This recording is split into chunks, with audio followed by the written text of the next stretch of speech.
Hey, you awesome folks! Thanks for taking this journey of discovery with your guide, Keith Haney. You're listening to the Becoming Bridge Builders podcast, your favorite podcast for everything from racial reconciliation to education innovation, justice reform, and leading change in the 21st century. This podcast is for people who love to be challenged with difficult topics, but want practical solutions to solve these challenging issues. Becoming Bridge Builders makes change possible. Each week on the podcast, Keith invites innovative thought leaders to share how they are building bridges in their area of expertise. You will hear breakthrough ideas and concepts that are changing the world. He's featuring guests who are best-selling authors, leaders at Microsoft, entrepreneurs, leading educators, professors, lawyers, and so many more.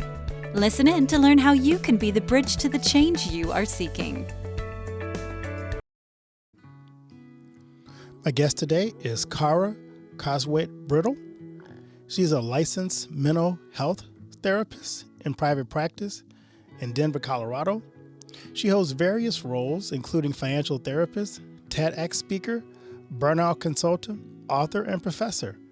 Her new book is Understanding Ruptured Mother-Daughter Relationships, guiding the adult daughter's healing journey through estrangement energy recycle.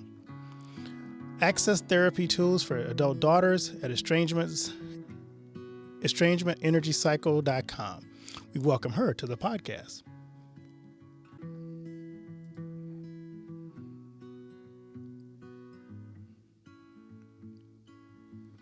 Well, Khara, welcome to the podcast. How are you doing today? Doing great. How are you? I'm good. It's good to have you on. I'm glad to talk to you about this important topic. Thank you. I'm always happy to talk about this, so very excited to be here. Good. So we'll start you out with an easy question to kind of warm you up into the topic. What's the best piece of advice you've ever received? You know, I was thinking about this. I think it's going to have to be go somewhere for school that you want to live. Ooh. That would be my homework. Yeah. Or that would be my advice. So because I've moved around and been in different states, I think it's important to think about, like, where am I going to create a community? Where am I going to create a connection to people? So when I was told, hey, don't just pick your master's degree based on a school, base it on where you want to live, I think that made a huge difference to being successful. Oh, I love that. I should have thought about that before I ended up in some of the places I ended up. Yeah. Detroit would not have been my first choice. Yeah.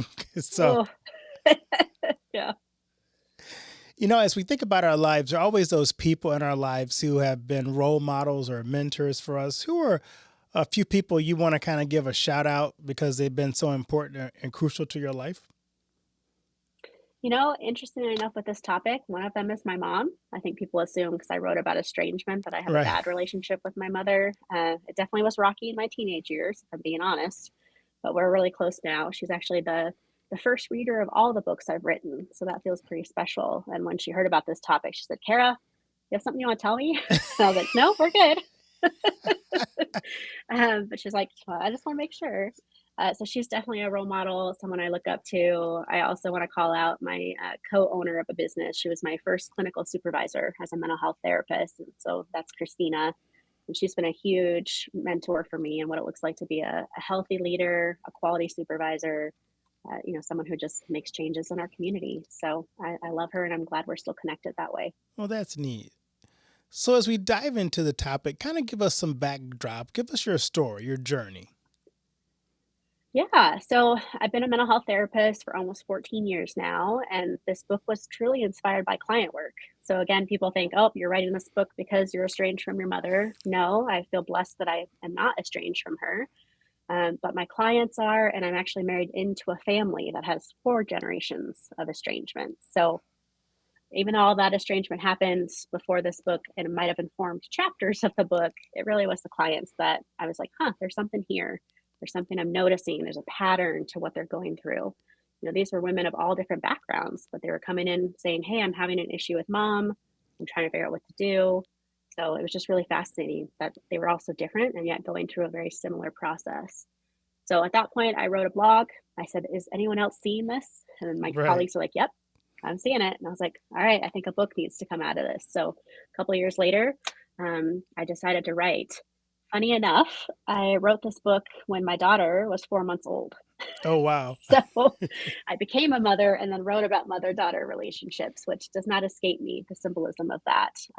As I'm trying to create healthy attachment with an infant, I'm writing a book about estrangement. So all feels very much full circle, hoping that if she were to pick up this book when she's older, she'll be like, all right, that's hopefully not going to be our story. Right. For those who may not be familiar with that term or what that means, can you kind of define for us what is mother-daughter estrangement? Absolutely. So, estrangement, when people hear the word, they think no contact. They think we're not speaking, we're not seeing each other, we're not going to holidays or family gatherings together, we're not having phone calls, definitely not. But there are actually two types of estrangement that are worth sharing with your listeners. That first type is physical, which is what people think of more often than not. Of we're not speaking, you're not a part of my life. The second type is emotional estrangement, which is where women actually usually try that on first because they're like, I don't want more conflict. I don't want this to be worse for her or for me. And so emotional estrangement is a slow separation. It's I'm not spending as much time with you. I'm restricting how often we have a phone call. I might be like limiting how long I'm at the holiday event with you. It's not usually spoken out loud. It's just kind of happening in the background of like, I just need some distance from you, some space, some boundaries. So all that to say, women try that on first, and if it doesn't work, which oftentimes it doesn't, then they move to the physical estrangement. What are some things that you're noticing from your clients that have led to that? Is it trauma or what is causing that mother-daughter tension? Yeah, more often than not, it's trauma, abuse, and neglect. What I keep having people tell me in their own ways, these adult daughters, what they want is acknowledgement, apology, and action to heal. So if mom was the abuser, of course they want acknowledgement like, I did something, I shouldn't have done that. I'm so sorry. I'm going to do better from here forward. I want to heal the relationship we have now. Most adult daughters would love to hear that if it was genuine. But when it's trauma or like sexual abuse, things that are really hard to heal from, I think those are the stories where reconciliation is less possible because it's so much more work to come back together after something like that. When I think about that, I think about people that I've run across in my ministry where it may not have been the mother who was a part of the abuse, but they let the abuse happen or they knew about it. And the tension Mhm. became, you were my mom. Why didn't you protect me from this? Are you That's right. seeing that as a big part of this as well? Absolutely. Yeah. So, and then that's where I think the acknowledgement would be so helpful, right? Of like, you know what? I didn't know what I didn't know, or I didn't realize that was happening. But the true stories I share in or the stories I inspired in the book, they're not true stories. They're all compilations of clients. But the stories where they did exchange and not reconcile, it was because mom could not own her own stuff. She couldn't say, I failed you. She couldn't say, I'm sorry. She couldn't say, I picked that person over you. I picked my partner over you. I picked my spouse over you. I turned a blind eye. I've had clients who've told me outright that mom said, I don't believe you. I don't believe this happened. You're lying to me. And talk about how painful that would be for this adult daughter at any stage, childhood or adulthood. But if they're like, you made this up, I don't believe you, this didn't happen, no reconciliation is possible with that dynamic. When it's not as severe, what are some steps you've taken to help repair those broken and damaged relationships? Yeah, in the best of worlds, we hope that both mother and daughter can do their own work and then come together for family therapy. I mean, that's the true therapist in me. Like everyone should go Right. to therapy. um, that would be great because then they're both healing themselves and then coming back together to make that possible. Um, Unfortunately, more often than not, I'm hearing that adult daughter is in the room. She's coming to therapy. That's who I was working with, was adult daughter. So she'd do her own work. She'd start working towards realization that this had happened and she'd want to heal. And of course, she'd want mom to be a part of that. But if mom's not doing her own work, it's truly up to adult daughter to heal herself. And so a lot of the therapeutic tools in this book were for daughter saying, we can't bank on mom coming back together with you and doing this work. So how do we heal you? How do we help you move forward with or without mom? So best case scenario, everyone's coming together, doing work, healing. Worst case scenario, daughter's doing this on her own. How hard is it for the daughter who's going through the work, but because mom won't own her part of it, you just keep traumatizing the daughter over and over again? Yeah, I mean, I think this is why estrangement is chosen, right? Is that they're like, I can't keep this cycle going. I can't continue to tolerate that mom is saying or doing the same thing over and over again. And so for a daughter to go through a relationship rupture and then say, this is the only thing I can control, I can stop talking to you. So for listeners, it's really important to emphasize this is a process. It's not usually impulsive. It's painfully slow of them saying, I've tried all the things. Could I try harder? And then they go, I can't do this anymore. And so they choose estrangement, which is a difficult choice for daughter. So at that point, it's normalizing. This was painful for you. This is a process for you. Here are these 8 stages you might be working through. So having this image, this that I first put in this blog way back was like, hey, I think you're going through some predictable stages of how it's going to look to heal from this estrangement. And some of that was grief, actually going through a grief and loss process, doing some deeper work, which of course as a therapist I love because then they're talking about how to heal other relationships outside of mom. But for so many of these daughters, it's just permission to do that work, to slow it down and say, this feels awful and I want to feel differently. I want to feel better, even if it's years from now. How does the daughter estrangement cycle, how does it impact, you talked a little bit about just now, future relationships? Do they struggle typically to have intimacy, connection with someone else because mother-daughter was so strained and so much trauma was involved in that? I think it's totally possible. Even though none of us want to admit that we marry or partner with our loved one, we Right. marry someone who's our mom or a dad. That makes me cringe even saying that here on your podcast. But there is something to that. We go with what we know, right? We go with the familiarity of a person or the type of behavior of like, I know how to respond to this type of abuse. I don't know how to respond to niceness, or I don't know how to respond to a different attachment style.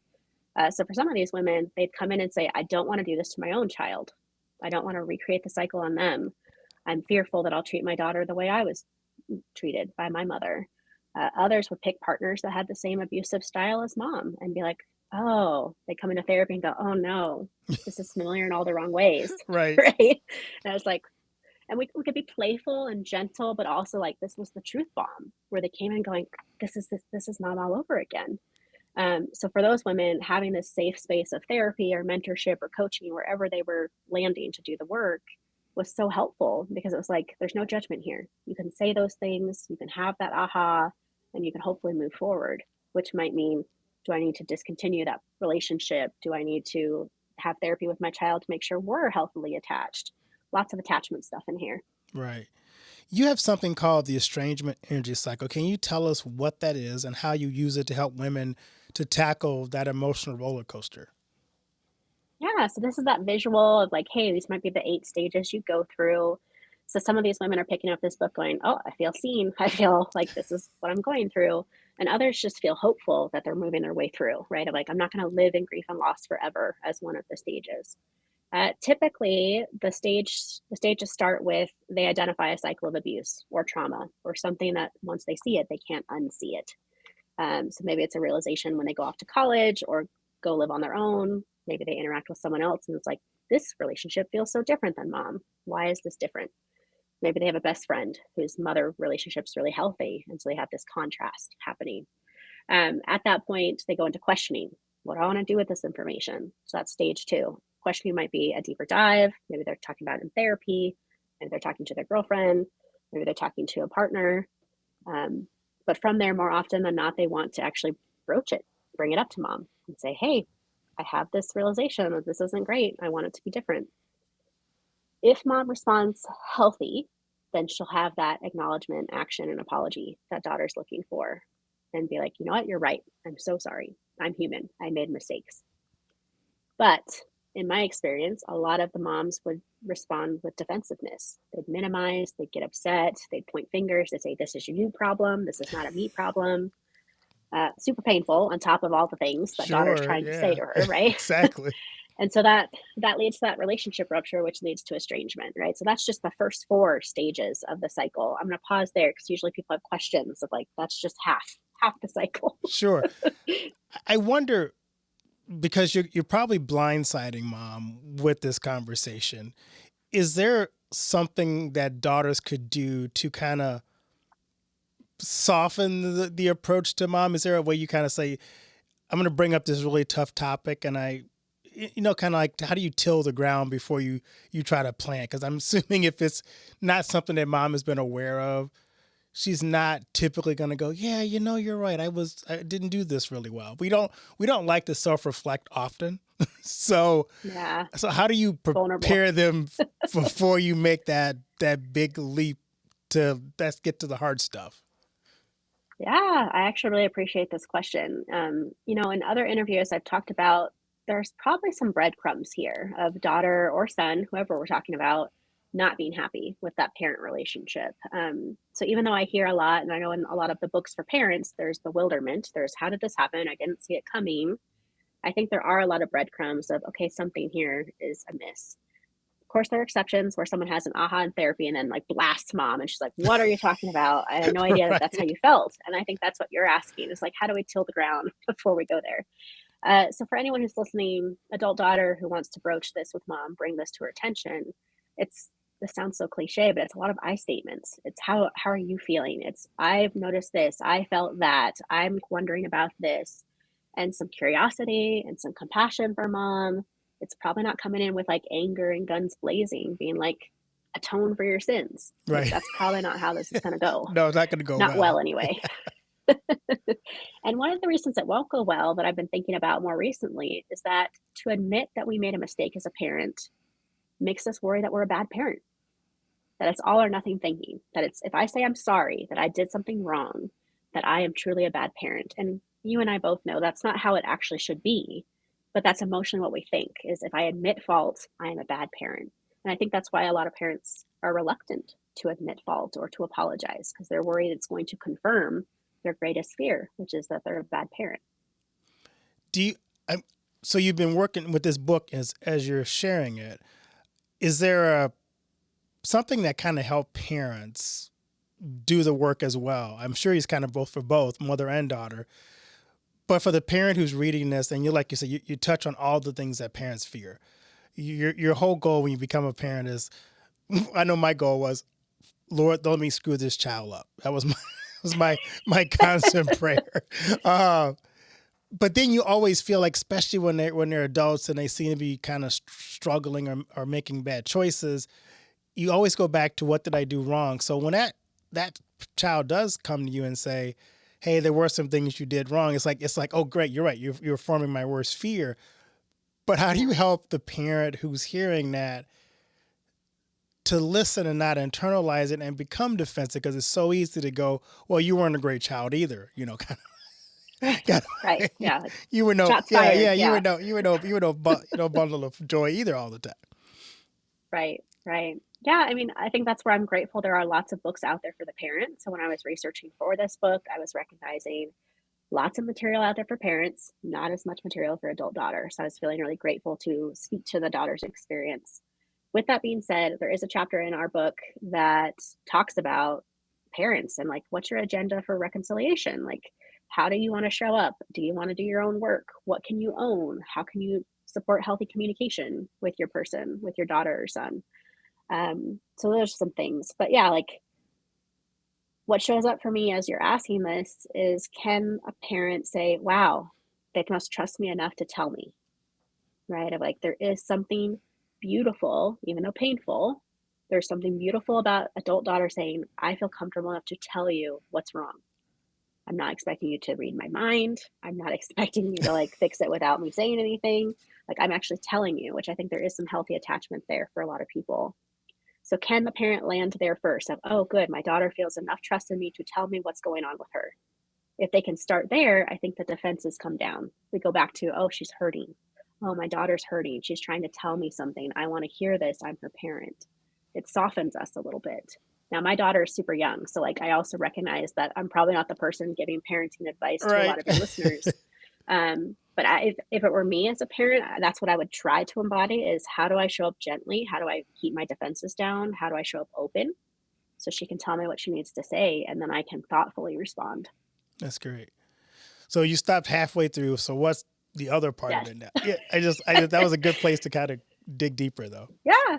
Absolutely. So after estrangement, our fifth stage is grief and loss. So we've talked a lot about that here today of like grief and loss truly for estrangement looks like someone has died. That is the research. That is what they're telling us. It's like this is not an easy decision, right? When we think about assumptions, it truly feels like we've lost that person because for physical estrangement, that no contact, that's truly what it could look like. I've moved away. I've had children. You don't know anything about my life. It's like you've died. So from grief and loss, then they move into new identity. So like, who am I without mom? They're doing a little bit more deeper work, and then that final stage is self worth. How do I show up?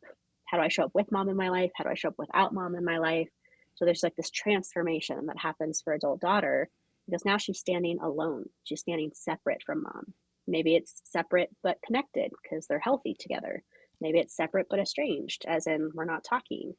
But for a lot of these adult daughters, it's this independence, this separation from mom, whereas before they were like the extension of mom, like her arm. It's kind Sure. of the image people told me of like, I am part of mom. So it's very transformational for them to stand alone and say, here's who I am, here's my identity by myself. So what does, and I know it's not the same for everybody, but what does it typically look like for the daughter who's come through the estrangement and is healthier on the other side? What does that look like for the daughter now? Yeah. So, I mean, obviously, if she's talking to mom, hopefully it means a closer relationship, a lot more healthy communication, healthier boundaries, all the things therapists love. If she's not connected to mom, then maybe it's more about how she shows up in her other relationships. Is she showing up with different attachment response to a partner or spouse? What about her own children if she has them? Is she showing up in her community differently because she feels like she has autonomy and a say and has value just as she is? So it's a very beautiful transformation for a lot of these women. The challenge is how long does it take for them to stand on their 2 feet with confidence, which I cannot answer on your podcast. But I Right. think for a lot of women, it does feel worth it when they finally look at themselves in the mirror and say, I am the woman I wanted to be. That is really powerful to hear. This is probably hitting a lot of people who are going through this. But what are some of the social stigmas attached to this mother-daughter estrangement? As you think about kind of how we show up in society? Oh, yeah, there's so much here. I appreciate you saying kind of loaded Yeah. because it is. There's a lot of assumptions based on cultural expectations, family systems, right? Some messages of family comes first. Of course, you should talk to your mother. Things around the mother daughter bond is strong. And so then these women are asking themselves, what's wrong with me? My mother doesn't love me. She doesn't like me. I don't have unconditional love. So there's lots of assumptions there and just social expectations. But more importantly, in the book, I talk to the community and say, like, here's some do's and don'ts around daughter because our own stuff shows up when we interact with her, right? If we believe family comes first, we're going to be like, talk to your mother. And that's unsolicited. I'm just giving advice to her and she didn't ask for it and she's already in grief and loss. But oh, let me like add some guilt on top of that. Right. Um, if it's cultural, it might be like, how dare you show independence away from this family, right? Of like, family comes first. Let's keep the family together, regardless of how healthy it is. So I think there's a lot of social aspects of our own stuff, our own beliefs, and we project those onto daughter. And then we find ourselves giving advice she might not even want to hear, which is unfortunate. I grew up and I'm in a church culture, and no, that adds even more stigma to the strain of the mother-daughter estrangement because if you Mm. pile on top of that the religious aspect of it and the focus on family. So how do you help especially Christians navigate through that with the added burden of well you're supposed to just love each other and I think we sometimes put that additional pressure on if you really are truly, of this or Christian, then you should just forgive mom and you should just move on. So how do you help, people who have that aspect of guilt attached to the estrangement as well? Oh yeah, one of the women in where there's 9 women's stories in the book, and one of them has a church community, and she was hearing messages like, "Just forgive her, go talk to her, you're gonna regret this." That's actually probably the biggest message adult daughters get is, "You're gonna regret this. What if she dies? Right. What if mom dies all of a sudden? You're gonna have all these regrets." And some of those women, when that happens, will probably have regrets. But I have also interviewed women and worked with women who are like, "I mourned her death when I estranged from her 20 years ago. To hear of her passing out of her physical body meant nothing. Like they'd already grieved the loss of her 20 years before." So with that, gosh, I mean, this just feels so complicated. For adult daughter, it's building a community that hopefully can receive her as she is. I mean, that's my wish for anyone, is to feel like you belong and that you are loved as you are. But for the community at large, I hope that they could come at this with some compassion of like, you're asking them to forgive someone or something that we don't know the whole story. We don't know how bad it was. We don't know, unless they write a memoir, how abuse looked like or what the trauma looked like, what that dialogue between mother and daughter looked like.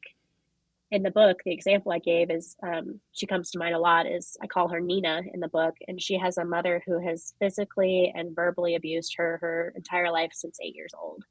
And she's still attached to mom, and she's still trying really hard to win her love and say, like, I want to be loved by you, so I'm going to do everything I can.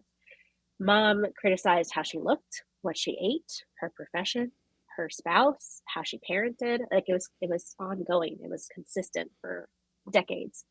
And then one day her mom hit her, and she was like, that's it. My mom laid hands on me. I didn't realize she would do that to me. For the most part, it had been just verbal abuse up and up and up until she was in her 30s. And she came to therapy and she's like, I can't do this anymore. And her community had so many opinions about her not talking to her mother, but if they could have heard that she physically assaulted her and then put her in jail, Right. like, there was lots of reasons that she needed to have this distance from mom. So long story short, I hope the community can just come at this with some curiosity and compassion, that we don't have the whole story, that we hear one little snippet of why they're estranged, and that we need to hold our own stuff in check and let them do what they need to do. They might reconcile, which about 82% of women will, or they might not. But we don't get to have a say in that. That's their journey. How difficult is this estrangement repair when the person is passed? Because I'm curious, it's different when they're still around and you can have the conversation. How difficult is it when that person's already gone? Yeah, I mean, I think that's where some of these tools are so helpful in the book because, again, if they're doing this on their own, whether mom's alive, connected, died, disconnected, um, it could be like writing a letter to mom. There are people who've gone to their, to the cemetery or wherever they've been buried, if they've been buried or cremated, and said what they needed to say. But for a lot of those women, it's just like owning the words of like, what would I say to her if she was alive? If she could hear this, what would she need to hear? Am I praying on it? Am I writing it? Am I walking and thinking about it? So for some of these women, it's conscious closure, but in their own way. So it could be something with their five senses. It could be a ritual of some kind. It could just be speaking to mom as if she was listening and see if that changes things for them. But most of these women just want a sense of closure, even if mom is gone. That's great. So being a guy, I wonder, is there a second book for father sons that you got coming out next? Because I'm sure it's not just women who have estrangement.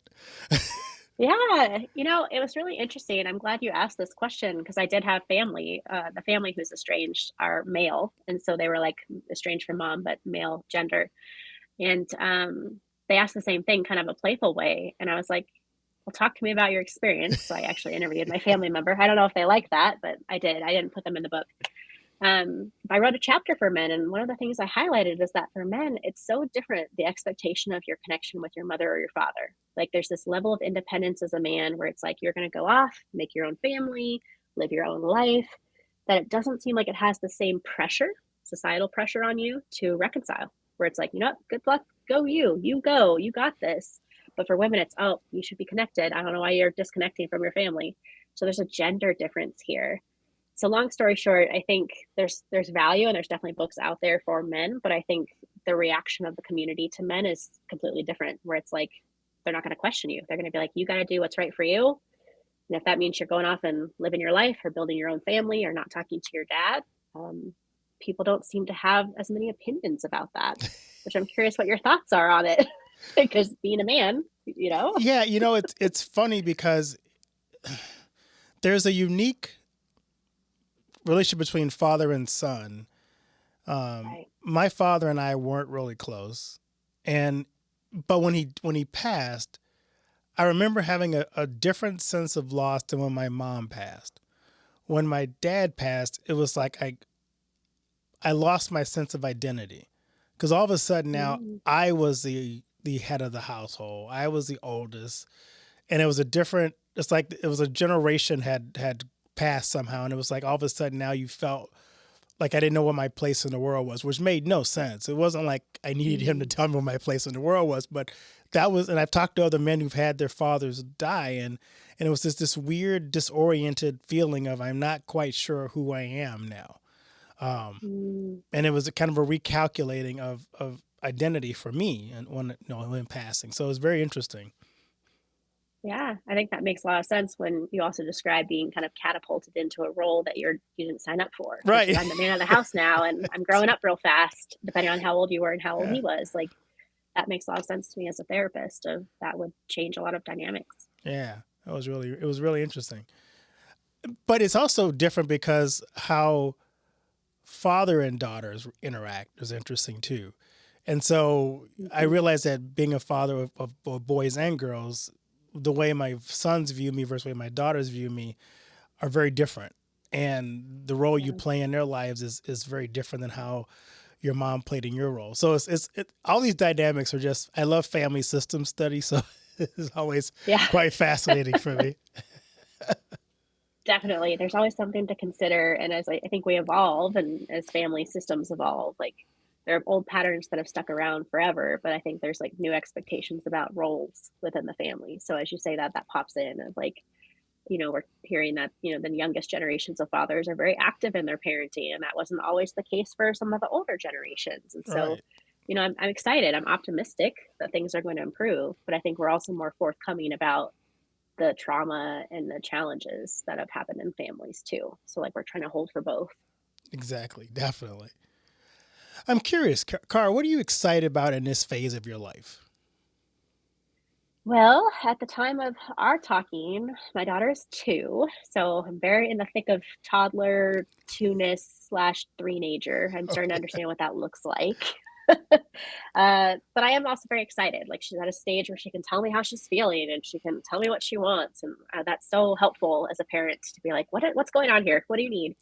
So I'm excited to help her experience things and to see that awe and joy of children, right? Where they're like laughing freely and they're playing and they're just into everything versus the jadedness of adulthood that some of us have. Right. So I'm excited about that, to navigate those next couple years with her as she gets ready for school and interacts more socially with people. I remember thinking when my kids were younger, I can't wait for them to talk. And then they started talking. I couldn't wait for them to not stop talking. No. Right. I'm starting to understand that too. It's like, oh my gosh, you talk a mile a minute and you just never stop. That's right. I love asking my guests this question. As you think about the impact you're having now, what do you want your legacy to be? Ooh. Well, um, I'm addicted to writing books, so I think that will be an ongoing legacy question of just different books, different topics, things that feel really important to talk about. Um, but I think my hope as a woman, as a therapist, as a mother, is that this book in particular is going to help daughters feel seen. I've told other podcast professionals like yourself, like this felt like a love letter to adult daughter, where it was like, I see you, I know you, I hear you, I care about you. And that's what I hope a woman who picks up this book would feel. I also am leaving a legacy to mental health professionals of please support them, support the adult daughter. We talk in the book about clinical competencies of how do we not do harm to these women in this very vulnerable state of figuring out what's going on with their mom and whether to reconcile or estrange or whatever they decide. And so I think on the personal level, my legacy is, will my daughter read this book someday and be proud of me? I hope so. On the professional side, will someone say, I feel like I did good work with this client because I felt more prepared to navigate all of the things that estrangement embodies? So give us your book title again, and where can they find it? Yeah, so the book is Understanding Ruptured Mother-Daughter Relationships, and it's available anywhere books are sold. So Amazon, Barnes & Noble, anywhere you could think of. And really the main audience is, again, adult daughter and clinicians that serve her, helping professionals that serve her. So I'm hoping that makes a difference. So as we kind of wrap this up, our conversation, what key takeaways do you want the audience to walk away with? From our conversation, leave your stuff out of it. That sounds so funny. Leave your own bias out of the equation. If you're listening and you're like, I have someone in my life who's estranged, Which fascinating, in the research for this book, 1 in 12 people is estranged from at least one family member. So, listeners, there is someone in your life who is not actively talking to a family member. It might be emotional estrangement, it might be physical estrangement, but someone in your life is going through this. So, how do we keep our bias out of it? How do we show up with compassion? For adult daughter, I hope you're feeling hopeful that things can get better, whether it's reconciliation or healing yourself, that you're not going to be in grief and loss forever, that you're not going to be questioning the relationship forever. This is transformational. It doesn't mean it's all hearts and flowers, but my hope is you don't feel like you're doing it forever or alone. That's awesome. So one more time, where can people connect with you on social media? Right now it's my Instagram. It's at Khara Croswaite. I'm on LinkedIn and all the places. So yeah, I would love to hear how this book impacts people. If you pick it up, if you like it, if you don't like it, I would love to hear the thoughts of the community. So the more people we can reach, the better.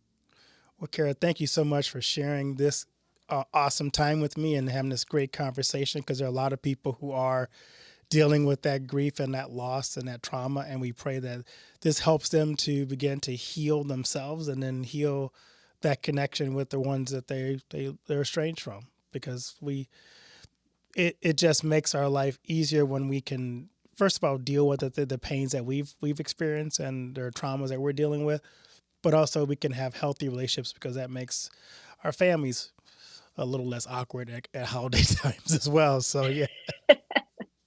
Very much so. That ripple effect. We want a positive ripple effect. I like that. Well, thank you so much. Thank you.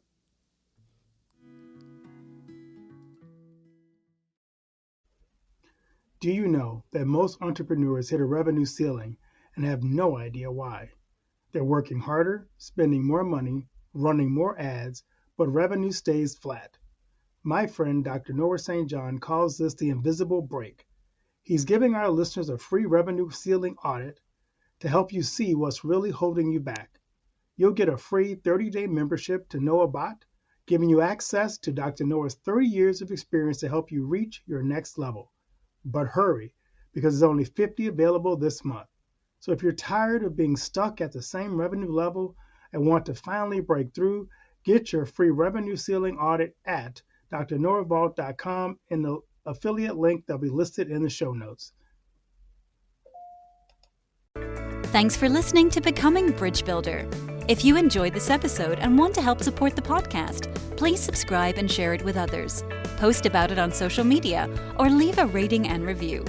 To catch all the latest from me, you can follow me on Instagram at bkeithhaney and on Getter and Twitter at RevHeadpin. Thanks again, and tune in next time.